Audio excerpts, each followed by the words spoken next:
இப்போ உனக்கு என்ன வேணும்? எனக்கு ஹோம்வொர்க்ல டவுட். சரி இரு வரேன்.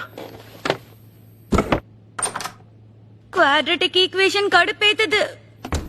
உன்னை டிஸ்டர்ப் பண்ணதுக்கு சாரி. ஆனா பரவாயில்ல, நீதான் அறிவு களஞ்சியமாச்சே. ஹெல்ப் பண்ணுவா. பண்றேன். லைட், நீ கொஞ்சம் ஜாக்கிரதையா இரு.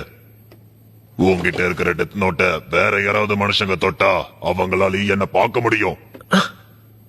முக்கியமான எல்லாத்தையும் முன்னாடியே சொல்ல மாட்டானா இவெல்லாம் ஒரு சினிகாமி. நீ என்ன யோசிச்சுக்கிட்டு இருக்கல? ஒண்ணும் இல்ல. சரி சொல்லு, உனக்கு ஈக்குவேஷன்ல அப்படி என்னதான் புரியல? என்னன்னா என்ன சொல்றது, எதுவுமே புரியல. கடந்த ஒரு வாரத்துல மட்டும் 52 பேர் இறந்திருக்காங்க. அதுவும் எல்லாருமே ஹார்ட் அட்டாக்ல. கொல்லப்பட்ட எல்லாருமே தண்டனைக்கு உட்பட்ட கைதிகள். அதுல தேடப்படுற குற்றவாளிகளும் இருக்காங்க. நம்ம லிஸ்ட்லயே இல்லாத இன்னும் சில குற்றவாளிகள் கூட கொலை செய்யப்பட்டிருக்கலாம். அப்படின்னா மரணங்கள் 100க்கும் மேல போயிருக்குமா? சீஃப், மீட்டிங் ஏற்கனவே ஆரம்பிச்சிருச்சு. தெரியும். ஹெட் குவார்டர்ஸ்ல இருந்து எனக்கு கால் பண்ணாங்க. என்னதான் இருந்தாலும் தண்டனைக்குரிய குற்றவாளிகள் தானே இறந்து போயிருக்காங்க. இதுல பயப்படுறதுக்கு என்ன இருக்கு? என்ன இருக்கா? குற்றவாளிகளை தேடி தேடி போய் கொலை பண்றதும் ஒரு குற்றம் தான். அவங்க எல்லாரும் இயற்கையா கூட இறந்திருக்கலாம்ல. அதப்படி ஒரே சமயத்துல 100 பேருக்கு நெஞ்சுவலி வந்து சாவாங்க. அது கண்டிப்பா கொலை தான். அதேபடி ஒரே சமயத்துல இத்தனை பேரை கொல்ல முடியும்?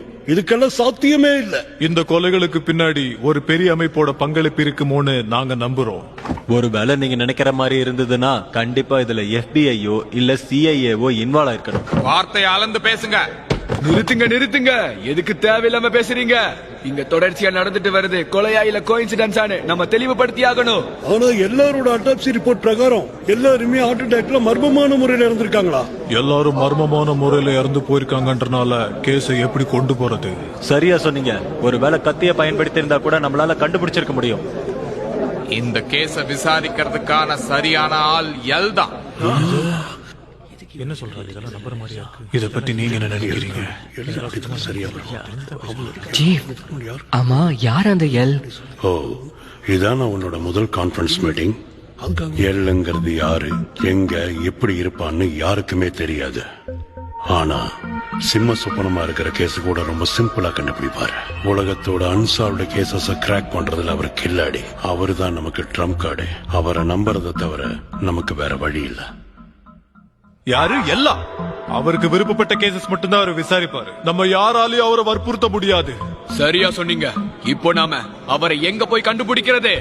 அதுக்கு அவசியம் இல்ல. அவர் ஏற்கனவே களத்துல இறங்கிட்டாரு.